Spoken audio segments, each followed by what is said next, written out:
আন্তর্জাতিক খ্যাতি সম্পন্ন মুফাসসিরে কোরআন, বিশিষ্ট ইসলামী চিন্তাবিদ হযরত হাফেজ মাওলানা মুফতি আমির হামজা সাহেব কুষ্টিয়া। আমি হযরতকে তিনার মূল্যবান তাফসীর পেশ করবার জন্য মাহফিল পরিচালনার কমিটির পক্ষ থেকে সুবিনয় অনুরোধ জানাচ্ছি। আসসালামু আলাইকুম ওয়া রাহমাতুল্লাহি ওয়া বারাকাতুহু। এটা নামিয়ে দেন। সারা নাকি সারা?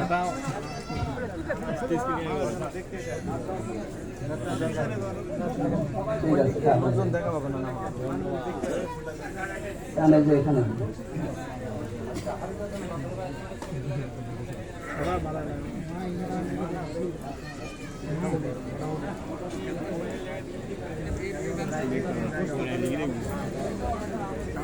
রান রেডি রেডি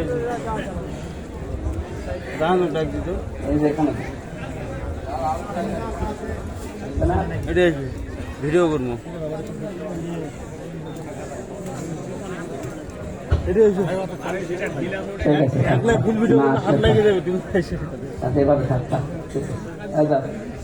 যেখানে দাঁড়িয়ে আছেন বসেন না, একটু দাঁড়িয়ে থাকেন। أعوذ بالله من الشيطان الرجيم بسم الله الرحمن الرحيم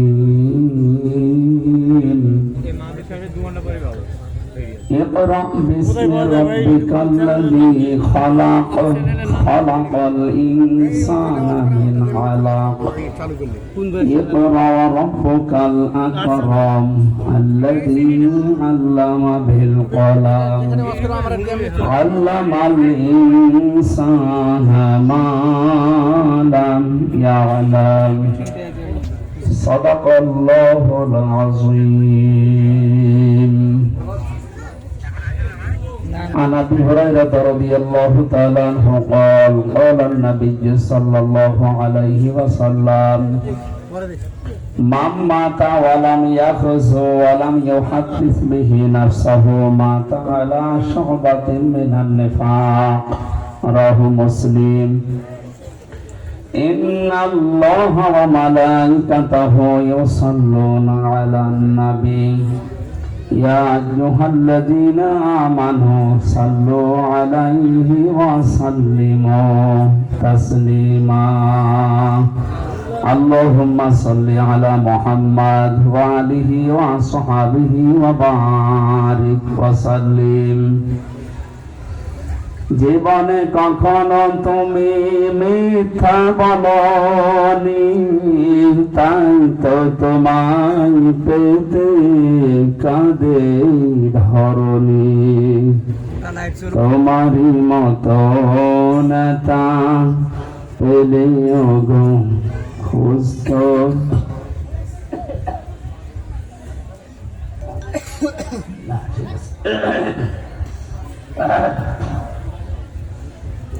আলহামদুলিল্লাহ। নওগাঁ জেলার পরশা থানার অন্তর্গত সাপাহার না সাপাহার থানার অন্তর্গত কসকৌলিয়া গ্রামবাসীর উদ্যোগে তাফসীরুল কোরআন মাহফিল, এটা পঞ্চম বাৎসরিক চলছে ফুটবল ময়দানে। মাহফিলের সভাপতি বিশিষ্ট আলেমে দ্বীন মাওলানা ফয়জুল হক, সহ সভাপতি আলহাজ ফয়জউদ্দিন মন্ডল, আলহাজ নাসিরউদ্দিন মাস্টার, প্রধান অতিথি সহকারী অধ্যাপক জবর সফিয়া ফাজিল মাদ্রাসা সাপাহার নওগাঁ জনাব মোহাম্মদ আনোয়ার জাহিদ, বিশেষ মেহমান আলহাজ মোস্তাফিজুর রহমান, জনাব হারুনুর রশিদ, রেজাউল করিম, মোজাম্মেল হক সহ অন্যান্য অতিথিবৃন্দ। আলোচনা রাখলেন মাওলানা হুসাইন আহমেদ মাহফুজ, মুফতি এনামুল হাসান, মাওলানা সাদিকুল ইসলাম। মঞ্চে বসা আছেন বড় ভাই জনাব মাওলানা জাহাঙ্গীর আলম, হাফেজ মাওলানা মুয়াজ্জিম হুসাইন। সামনে বসা মুসলমান ভাইরা, পর্দার আড়ালের সম্মানিতা মা এবং বোনেরা, প্রান্তীয় নওগাঁবাসী, এটা যে রেকর্ড হচ্ছে, ক্যামেরা চলছে, লাইভ চলছে, সারা দুনিয়া এখন দেখছে যত জায়গায় বাঙালি মানুষ আছে, বাংলা ভাষাভাষী যারা আছে সবাই এখন এর দিকে চোখ দিয়ে আছে, যারা লাইভে অন্তর্ভুক্ত হয়েছেন। এটার মাধ্যমে আজ আমি দায়িত্বহীন কণ্ঠে জানাতে চাচ্ছি বাংলাদেশের রাম বাম নাস্তিক আর মোরতাদদেরকে, এই পরিবেশ আমাদের অনুকূলে নেই। তাকান চারিদিকে কাদা পানি, বসার মতো তো পরিস্থিতি নেই, দাঁড়ানোর মতো কায়দা নেই। এইরকম পরিস্থিতিতেও কোরআনের মহব্বতে নিজের বাড়ি ঘর ছেড়ে নারী এবং পুরুষ যেভাবে এসেছে, ক্যামেরা ওইদিকে একটু ঘুরিয়ে দেখান সারা পৃথিবীর মানুষকে যে বাংলাদেশ থেকে অন্তত ইসলাম বিদায় করা সম্ভব নয়। যারা 15.5 বছর চেষ্টা চালিয়েছিলেন ব্যর্থ হয়েছে, বাকি আগামীতে কেউ যদি আসে তারাও যেন শিক্ষা নেয়, এদেশে সব বিদায় নিতে পারে, ইসলাম বিদায় নেওয়া সম্ভব না। সুতরাং বড় আশা নিয়ে, অসুস্থ শরীর নিয়ে এই কয়েকদিন আমার স্ত্রী লাইফ সাপোর্টে ছিল, আমার মেয়েটা আইসিইউতে আছে। গতকালকে তাদেরকে কেবিনে দিয়েছে রাত্রে। আমি অসুস্থ শরীর নিয়ে গিয়েছিলাম সেই সরওয়ার্দী উদ্যানে। বাংলাদেশ জামাত ইসলামী জাতীয় সিরাত কমিটির উদ্যোগে প্রায় 5 লক্ষের উপরে মানুষ সেখানে, এই বৃষ্টির ভেতরে 60,000 শুধু চেয়ার দিয়েছে সামনে পুরুষের, 40,000 দিয়েছে মেয়েদের। বাকি যারা দাঁড়িয়ে বসে বিভিন্ন জায়গায় স্মরণকালের ইতিহাস হয়েছে কালকে সিরাত মাহফিলটা, আল্লাহ যেন কবুল করেন।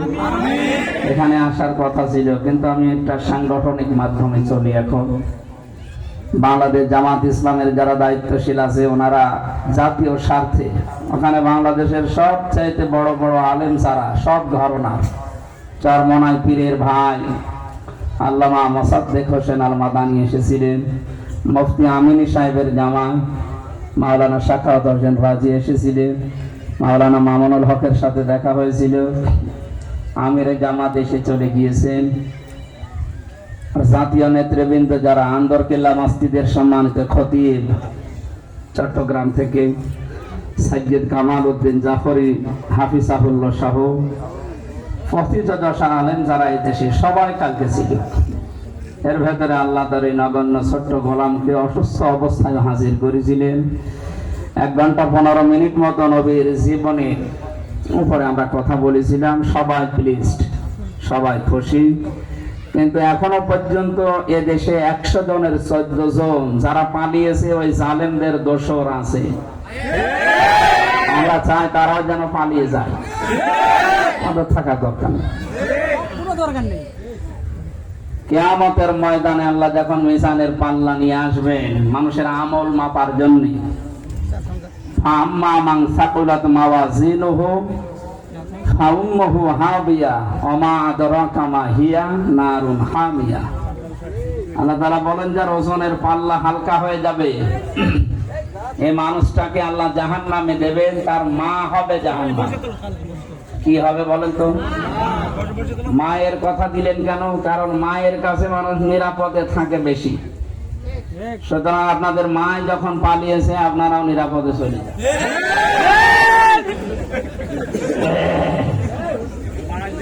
মায়ের কোলে মানুষ নিরাপদে থাকে না? তা আপনারা নিরাপত্তা চাচ্ছেন, এই দেশে থাকলে তো ধরা খাবেন। মাঝে মাঝে একটু ওকে ঝুঁকি দিচ্ছে, তখনই এই প্রশাসন যে খপ করে ধরে থাকছে। আপনারা নিরাপদে থাকতে চান, শান্তি স্বস্তি নিয়ে থাকতে চান, মায়ের কোলে চলে যান। আপনার মা মাঝে মাঝে আপনাদেরকে ডাকতেছে। ভিসা করার খরচ, পাসপোর্ট করার খরচ দরকার হয় আমরা দিয়ে দিচ্ছি, কোনো অসুবিধা নেই। কারণ বেশি তো না, 100 জনের মানুষ 14 জন এখন আর আছে।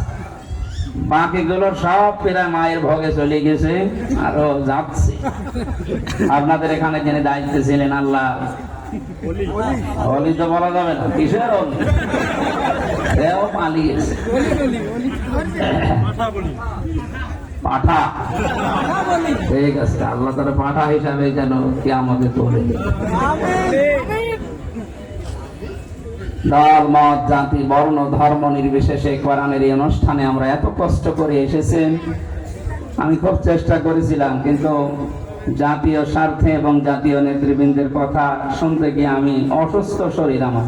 ওই সময়ও ম্যাডাম আইসিইউতে, তারা ইকো করার জন্য বারবার এদিক ওদিকে ছোটাছুটি করা লাগছে।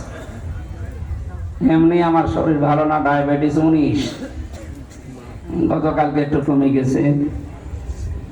মাওলানা মুয়াজ্জিম হোসেন আপনাদের এই যে সাপাহাত নজিপুরের সন্তান, বারবার উনি আমাকে বলছিল তো আসবো কি করে, আমার শরীরও চলছে না, ওদিকে পরিবারের মেয়েটার চিন্তা, আমার নিজের শরীর, ওদিকে সবকিছু এলোমেলো হয়ে গেছে। মাহফিলটা আসলে কালকে রাতের বেলা হলে আমার মনে হয় পুরা ময়দান পরিপূর্ণ হয়ে যেত। হয়েও গিয়েছিলাম, শুনেছিলাম। যারা এসেছিলেন আপনাদের কাছে আমি দুঃখ প্রকাশ করছি। আগামীতে যদি এই জেলাতে 2-3টা অনুষ্ঠান করি, তার ভিতরে এইটা থাকবে ইনশাআল্লাহ। ডাক্তার শরীর পরীক্ষা করার পরে জানিয়েছে জেলখানায় যে 3 বছর ছিলেন আপনার অনেক কিছু নষ্ট হয়ে গেছে শরীরে, এটা কাটিয়ে উঠতে সময় লাগবে এবং রেস্ট লাগবে শরীরে। এই জন্য প্রত্যেক দিন অনুষ্ঠান করা সম্ভব না। আমার যত অনুষ্ঠান বাংলাদেশে নেওয়া আছে কিছু ডেট কাটাকাটি করা লাগবে। তাছাড়া প্রত্যেক দিন এভাবে হলে রংপুরে সেদিন যেমন কেল্লা ফতেহ হওয়ার উপক্রম হয়েছিল, আবার এরকম হয়ে যাবে। এই জন্য দিনের বেলা অনুষ্ঠানগুলো আমি নিচ্ছি না। এই যে গা ঘামার পরে শরীরে লবণ বের হয়ে যায়, তখন আমার এই শরীরের এই রক্তের ভেতরে সমস্যা দেখা দেয়। এই জন্য দিনের বেলা অনুষ্ঠানগুলো বন্ধ করতে বলেছে ডাক্তার। ফ্যান দেওয়ার কথা এই জন্য বারবার বলছে, কারণ শরীর যদি ঘেমে যায় তাহলে কিন্তু আবার বিছানায় এই 10 দিন পড়েছিলাম, আবার পড়ে থাকা লাগবে। প্রেশার সেদিন রংপুরে 140 বা 180। এই জন্য চোখে মুখে অন্ধকার দেখছিলাম, কাউকে চিনতে পারছিলাম না, কিছু স্মৃতি থেকে আসছিল না। এই পাশ থেকে মনে গেছে সব মুছে গেছে। আমার সামনে ওই দিন রংপুরে নাকি লক্ষাধিক মানুষ ছিল, কিন্তু মানুষ মনে হচ্ছে সামনে 2-3 জন দাঁড়িয়ে আছে। এইরকম অবস্থা থেকে কোনপুর ল্যাব 8 থেকে পরীক্ষা নিরীক্ষা করে স্যালাইন দিয়ে 10.5 ঘন্টা 11 ঘন্টা স্যালাইন চলেছে, স্যালাইনও টানে না শরীরে। আল্লাহ আপনাদের দোয়ার বরকতে যে পর্যন্ত ফিরিয়ে দিয়েছে, আমরা আবার কোরআনের ময়দানে ফিরতে চাই। আল্লাহ যেন আমাকে সহজ করে দেয়। সমাজ এবং রাষ্ট্র নিয়ে যখন ভাবছিলেন যে আমার জাতিকে আমি রক্ষা করব কি করে, ঠিক সেই মুহূর্তে জিবরাইল রূহুল কুদ্দুস যাকে বলা হয় তিনি আসলেন, নবীজিকে বললেন ইকরা ইয়া মুহাম্মদ সাল্লাল্লাহু আলাইহি ওয়াসাল্লাম। এখানে আমাদের প্রশ্ন, যেহেতু এটা ক্লাস চলছে আর ওইরকম মন মানসিকতা এখন আমাদের নেই, আর পরিবেশও নেই, ক্লাসগুলো আমরা শুনছি, কিন্তু এখান থেকে যেটা নেওয়া দরকার সেটা যদি 15.5 বছরে নিতে পারতাম, তাহলে এদেরকে আজ এই লক্ষণ সেনের মতো পালিয়ে যাওয়া লাগতো না। 850 বছর আগে পালিয়েছে লক্ষণ সেন, আর তার মেয়ে পালিয়েছে এই যে কয়েকদিন আগে। পৃথিবীর ইতিহাসে 850 বছরে কেউ সব পালিয়ে গেছে, 350 এমপি পালিয়ে যায় একবারে, পৃথিবীর ইতিহাসে আমরা পাইনি। দেশটা এমন রসাতলে গিয়েছিল যে কেন্দ্রীয় মসজিদের ইমাম পর্যন্ত পালিয়ে গেছে। যদিও পরবর্তীতে এসেছিল আবার জোতা পিটা খেয়ে বিদায় দিয়েছে। কত বড় নির্লজ্জ, আবার ফেসবুকে দিয়েছে আমাকে মানুষ জোতা মেরেছে, কিন্তু একটা জোতা আমার গায়ে লাগে। ওই মায়ের সন্তান। আর বাবা তো ভালো, বাবা মা অনেক ভালো মানুষ ছিল। শামসুল হক ফরিদপুরি রহমতুল্লাহ আলাইহি, আল্লাহ তাদেরকে জান্নাতুল ফেরদাউস নসিব করে। কিন্তু তাদের পেট থেকে কি কাল পেটে এসেছে, আলেমদের বদনাম করেছে। কওমি মাদ্রাসা 76 জনের উপরে আলেম আমার সাথে ছিল, কওমি মাদ্রাসা জেলখানা। সবাই এই লোকটার নামে বদদোয়া করে যে আমাদেরকে একেবারে ডুবিয়ে ফেলেছে। এত বড় একটা পৃথিবীর নিকৃষ্ট জালেম, তারে কওমি জননী নাম দিয়েছে। আমি নাম ধরে বলছি, হাসিনা যে জালেম, একে আবার কেউ কারোকে ফতোয়া নেওয়া লাগবে? কারো ফতোয়া লাগবে না, নিঃসন্দেহে বিনা দলিলে সে জালেম। কারণ আমি নিজে প্রমাণ, আমার 3 বছর যে জেল দিল, 3টা বছর পরে এই যে এখন আমার মামলা সব খারিজ হয়ে গেছে। তার মানে আদালত কর্তৃক প্রমাণিত যে আমার কোনো দোষ পাইনি, আমি নির্দোষ। তারপরেও আমার মামলাটা প্রায় 30 বারের উপরে কোর্টে তোলা হয়েছিল, সিএমএম কোর্ট, জজ কোর্ট, হাইকোর্ট মিলে, যে জামিন দেয়নি। ওই জালেমের ইশারা ছিল যে না দেওয়া যাবে। নির্দেশ মানুষকে আপনি এই 3টা বছর আটক করে রাখলেন, তাও এমন জায়গায় রেখেছিলেন ফাঁসির কন্ডেম সেলের ভেতরে। কি কি খাওয়িয়েছেন, কি পয়জন দিয়েছেন, এই জন্যই তো শরীর ভালো হচ্ছে না। প্রমাণ যখন হয়েছে দেশের আদালতে যে আমার কোনো দোষ নেই, আমি নির্দোষ, বিনা কারণে আমার উপরে যে জুলুমটা হয়ে গেল, যারা জুলুম করেছে তাদেরকে আরবিতে বলা হয় জালেম। কি বলা হয়? অত্যাচারী। আর আমি হচ্ছি অত্যাচারিত, আমি মাজলুম। নবীজির হাদিস হচ্ছে মাজলুম যদি কিছু বলে ওটা আল্লাহর দরবারে সঙ্গে সঙ্গে কবুল হয়ে যায়। যেহেতু মাজলুম, এরপরে মুসাফির, এরপরে অসুস্থ। ইত্তাকি দাওয়াতাল মাজলুম ফাইন্নাহা লাইসা বাইনাহু ওয়া বাইনাল্লাহি হিজাব। পৃথিবীতে যাই করো মাজলুমের বরদোয়া থেকে বেঁচে থাকবা, কারণ এটা ভয়ঙ্কর ডেঞ্জারাস বিষয়। মাজলুম কিছু বললে আল্লাহ সঙ্গে সঙ্গে ওটা কবুল করে নেয়। হয়তো দেরি হয় কবুল করতে, কিন্তু ওটা কবুল হয় তাড়াতাড়ি খুব। নবীজি যখন হিজরতের রাতে 3টা দোয়া করেছিলেন আল্লাহর কাছে, তার 3টা দোয়াই কবুল হয়েছে, কিন্তু সময় লেগেছিল। আল্লাহর নবী বলেছিলেন, রাব্বি আদখিলনি মুদখালা সিদকি ওয়া আখরিজনি মুখরাজা সিদকি ওয়াজআলনি মিন লাদুনকা সুলতানান নাসীরা। হে আল্লাহ, এই ঘর থেকে যদি আমাকে না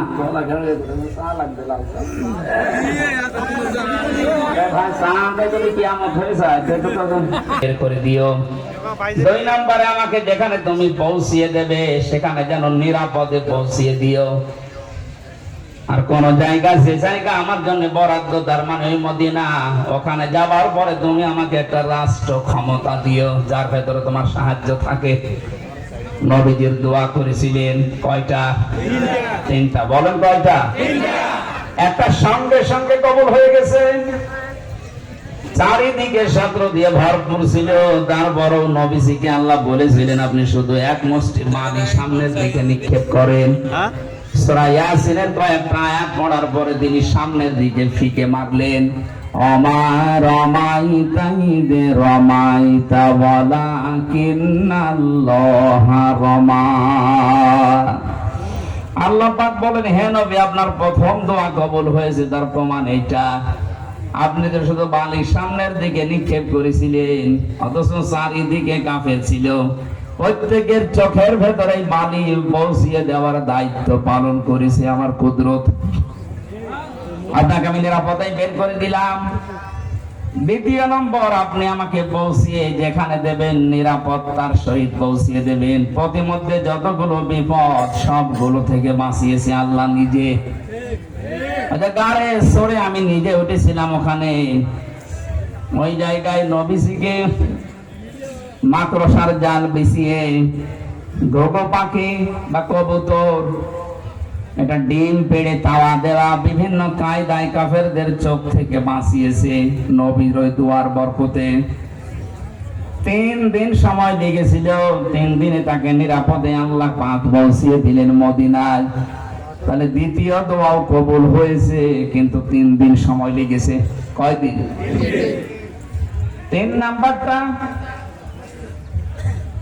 وادخلني مدخل صدق واخرجني مخرج صدق واجعلني من لدنك سلطانا نصيرا।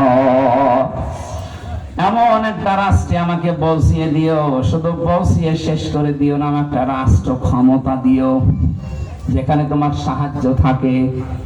রাষ্ট্র চালাতে গেলে আল্লাহর সাহায্য যদি না থাকে আপনি টিকে থাকতে পারবেন না। আপনি 15.5 বছর দেখেন, বহুবার তারা ঘোষণা দিয়েছেন যে আমরা 41 সাল টার্গেট দিয়ে দিলাম। 41 সাল আসছে, এখনো কত দেরি। কথা বলে না কেন?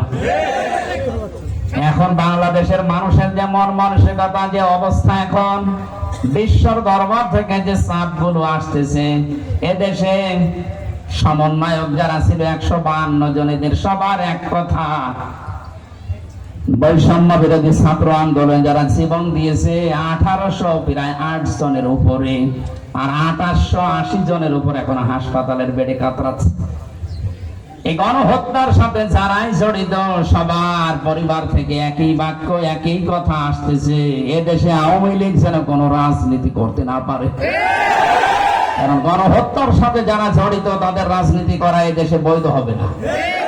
সুতরাং আপনি যে টার্গেট দিয়েছিলেন টার্গেট পরিপূর্ণ করতে পারেননি, ওর ভেতরে আল্লাহর সাহায্য ছিল না। এই জন্য নবীজি দোয়া করলেন যে এমন একটা রাষ্ট্র দিও যেখানে তোমার সাহায্য থাকে। এই দোয়াটা কবুল হতে নবীর সময় লেগেছিল 6 মাস। 6 মাস, কিন্তু 3টা দোয়া আল্লাহ কবুল করেছে। আমি মাজলুম ছিলাম জেলখানায়, আমি এখানা হাজার হাজার আলেম সবাই তাহাজ্জুদের নামাজ পড়ে যখন রাতের বেলা কাটতো, এই যে বিডিআর ছাড়া বিনা কারণে অনেকে 14 বছর জেল কাটতেছে, রাতের বেলা যখন আওয়াজ দিত 14টা বছর তাদের স্ত্রী সন্তান মা বাবা ছাড়া এই বিডিআররা কত কষ্টে আছে ভেতরে। তাদের তো আর প্রতি মাসে মাসে 10,000 20,000 50,000 টাকা বাড়ি থেকে পাঠানোর মতো কায়দা নেই। আমার বাবারই অবস্থা শেষ হয়ে গেছে 3 বছরে, তারা 14 বছর 15 বছর জেল কাটতেছে। বলেন এই মাজলুম গুলোর দোয়া কবুল হবে না? এই জন্য সেই বিশ্ব 5 তারিখে আগস্টে তৈরি হয়েছে।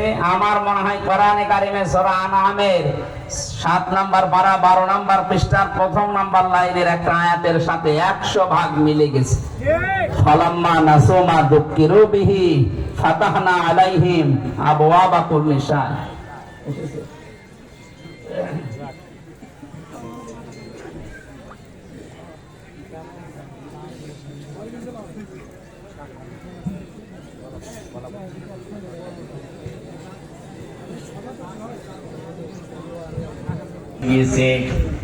শুধু ভুলে যায়নি, মানুষগুলো তখন জালেম হয়ে গেছে জনগণের উপরে।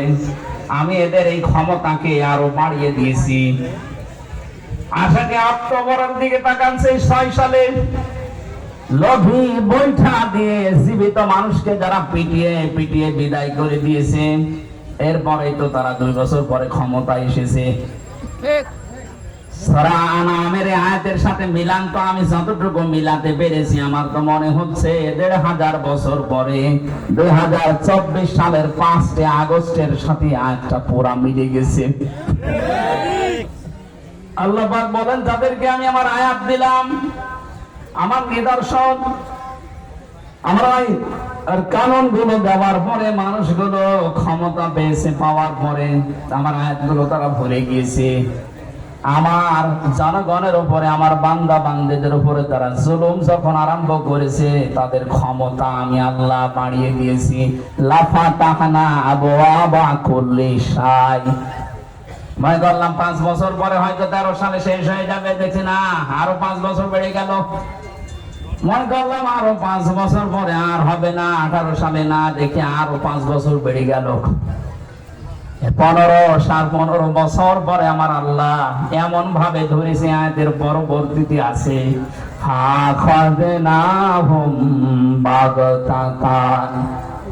আমি আল্লাহ তাদের আকস্মিক ভাবে এমন ভাবে হঠাৎ করে ধরেছি, ওরা দিক দাঁড়া পায়নি যে কি করব, কোন দিকে যাব। নাই তো যে লোকটা 36,000 কোটি টাকা মারিং কাটিং করেছে, এই যে দরবেশ, এটা কোনদিন কেউ চিন্তা ছিল যে আমার এখান থেকে পালানো লাগবে? পালানোর সময় আমার দাড়ি কেটে নম হয়ে পালাচ্ছিল, নিজে ধরিয়ে দিয়েছে। আবালাম তাকুনু আকসামতুম মিন ক্বাবলু মা লাকুম মিন সাওয়াল। সূরা ইব্রাহিমের ভেতরে আছে, আল্লাহ পাক বলেন, হে নবী আপনি কি শোনেননি? ওরা এই কথা বলতো যে যত কিছুই হোক আমাদের ক্ষমতা থেকে কেউ ফেলতে পারবে না। এরকম বহু কথা আমরা 15 বছর অনেকের মুখে শুনেছি।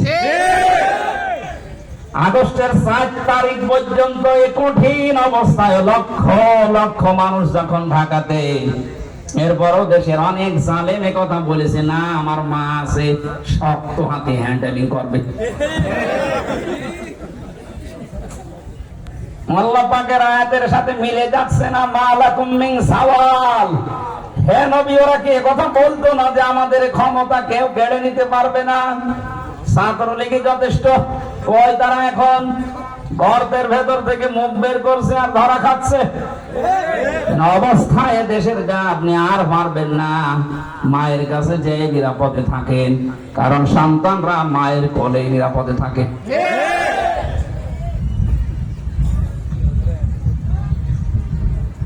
কোরআনে কারিমের আগস্টের আয়াতের সাথে আগস্টের 5 তারিখের বিপ্লবের আমি একটা মিল পেয়েছি। শুধুমাত্র ছাত্র আর জনতা না, এখানে আমার আল্লাহ পাক তার সাহায্য পর্যন্ত নাজিল করেছিলেন। কারণ জালেমরা যখন সীমা অতিক্রম করে, ওয়ালা ইয়াহসাবান্নাল্লাযীনা কাফারু আন্নামা নুমলি লাহুম ইন খায়রুল লিআনফুসিহিম ইন্নামা নুমলি লাহুম লিয়াজদাদু ইসমা ওয়া লাহুম আযাবুম মুহিন। সূরা আলে ইমরানের 178 নম্বর আয়াতে আল্লাহ 1500 বছর আগে এটা জানিয়েছেন। হে নবী, কাফেররা কিন্তু এই ধারণা করে তাদেরকে এই ক্ষমতা দেওয়া হয়েছে, তাদেরকে পাওয়ার, টাকা পয়সা, অর্থ সম্পদের মালিক বানানো হচ্ছে। মনে হয় আল্লাহ ভালোবেসে তাদের দিচ্ছে। ওরা মনে মনে করে যে আল্লাহ আমাদের ভালোবেসে এগুলো দিয়েছে। আল্লাহ বলেন না, ইন্নামা নুমলি লাহুম লিয়াজদাদু ইসমা। আমি আল্লাহ ওদের ক্ষমতা টিকিয়ে রাখি, ওদের টাকা পয়সা, অর্থ সম্পদ বাড়িয়ে দেই। কেন জানো?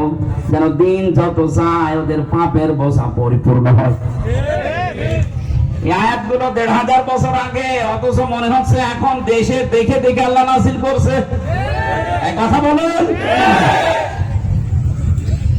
পাপের বোঝা যখন পরিপূর্ণ হয়ে যায়, ওয়ালাহুম আযাবুম মুহিন, তখন আমি আল্লাহ পাক ওদেরকে ভয়ঙ্কর এবং নিকৃষ্ট অপমানজনক শাস্তি দেই। দেখেন তো এই দেশে কালা মানিকের দিকে তাকান, কলার পাতায় আল্লাহ শুইয়েছে, এমন করে বিসি উড়ে গেছে। ওর এখন যা অবস্থা, ওর সংসার করার মতো কায়দা নেই। কি কে যেন একটা টক শোতে ওর গলা ডাবিং করে দিয়েছে, যাই বলে আমার বিসিতে মারবে। আর কত অপমান হবে না আপনারা? জালেমদেরকে অপমান করার দায়িত্ব আল্লাহ, কারণ জালেমরা টার্গেট হামজার না কার। কি ফ্যান এরকম আসতে হয়ে গেল কেন? আবার সমস্যা হবে। বরাবর যাচ্ছি তখন আবার হব।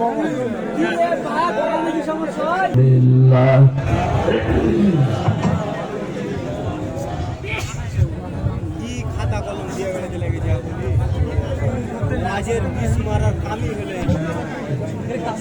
লেগেছে। দেখো ইলাহা ইল্লাল্লাহ সুবহানাল্লাহ আলহামদুলিল্লাহ লা ইলাহা ইল্লাল্লাহ সুবহানাল্লাহ আলহামদুলিল্লাহ লা ইলাহা ইল্লাল্লাহ লা ইলাহা ইল্লাল্লাহ মুহাম্মাদুর রাসূলুল্লাহ। আমার ভাইরা, আমি মাসলুমের কথা বলছিলাম। আমি নিজে যেহেতু মাসলুম হয়েছিলাম, এখনো পর্যন্ত মাসলুম অবস্থায় আছি।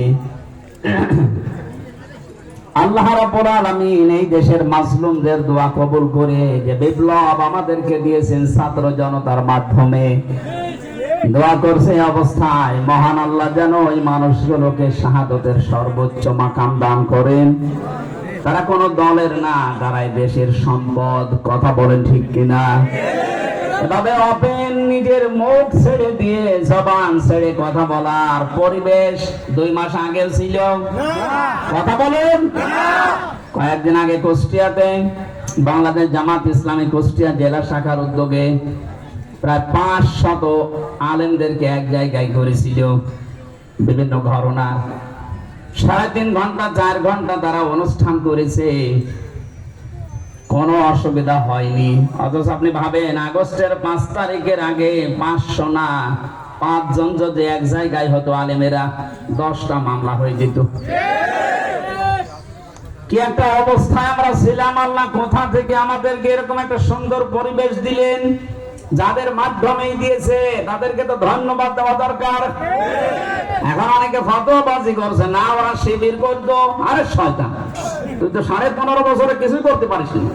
তারা শিবির করতো আর যা করতো তো কি, তারা তো যে কোনো কৌশলে পন্থা অবলম্বন করে হেকমতের সহিত সালেমকে হটিয়েছে, তাদেরকে সংবর্ধনা দেওয়া দরকার। স্থান কাল পাত্র ভেদে ইসলামের জন্য এরকম করা জায়েজ আছে। কারণ নবীদের মাদের থেকে হযরত মুসা আলাইহিস সালামের মা পরিচয় গোপন করে তার ছেলেকে ফেরাউনের বাড়িতে যেয়ে দুধ খাওয়ায়নি? যদি পরিচয় দিত আমি ওর মা, সঙ্গে সঙ্গে ছেলেকে মেরে ফেলতো না?